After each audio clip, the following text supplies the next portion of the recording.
America के राष्ट्रपति Joe Biden ने बड़ा ऐलान किया है। तमाम अटकलों के बीच उन्होंने साफ कर दिया है कि वो आगामी राष्ट्रपति चुनाव नहीं लड़ेंगे।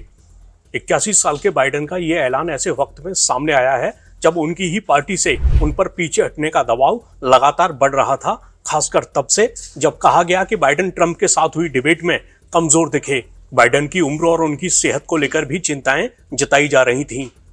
हाल ही में उनको कोरोना वायरस से संक्रमित भी पाया गया। बाइडेन ने चुनाव से पीछे हटने के ऐलान के साथ ही राष्ट्रपति पद की उम्मीदवारी के लिए मौजूदा उपराष्ट्रपति कमला हैरिस के नाम का अनुमोदन किया है। भारतीय अफ्रीकी मूल की कमला हैरिस की उम्र 59 साल है।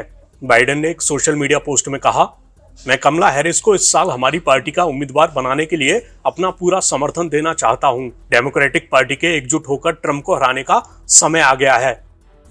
बाइडेन ने कहा, आपके राष्ट्रपति के रूप में सेवा करना मेरे जीवन का सबसे बड़ा सम्मान रहा है। मेरा इरादा फिर से चुनाव लड़ने का रहा है, लेकिन मेरा मानना है कि ये मेरी पार्टी और देश के सर्वोत्तम हित में है कि मैं इस दौड़ से पीछे हट जाऊं और अपने कार्यकाल के बाकी समय में राष्ट्रपति के रूप में अपने कर्तव्यों को पूरा करने पर ध्यान केंद्रित करूं।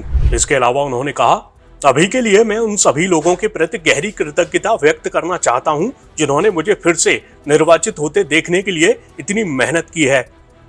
मैं इस सारे काम में एक असाधारण भागीदार होने के लिए उपराष्ट्रपति कमला हैरिस को धन्यवाद देना चाहता हूं। बाइडेन ने कहा, पिछले 3.5 सालों में हमने एक राष्ट्र के रूप में बहुत प्रगति की है। आज अमेरिका की अर्थव्यवस्था दुनिया की सबसे मजबूत है। हमने वरिष्ठ नागरिकों के लिए दवा की लागत कम करने और अमेरिकी नागरिकों के लिए सस्ती स्वास्थ्य सेवा का विस्तार करने में ऐतिहासिक निवेश किया है। बाइडेन ने कहा कि उनके प्रशासन ने 30 सालों में पहला बंदूक सुरक्षा कानून भी पारित किया। उन्होंने ये भी कहा कि उनके प्रशासन ने दुनिया के इतिहास में सबसे महत्वपूर्ण जलवायु कानून पारित किया।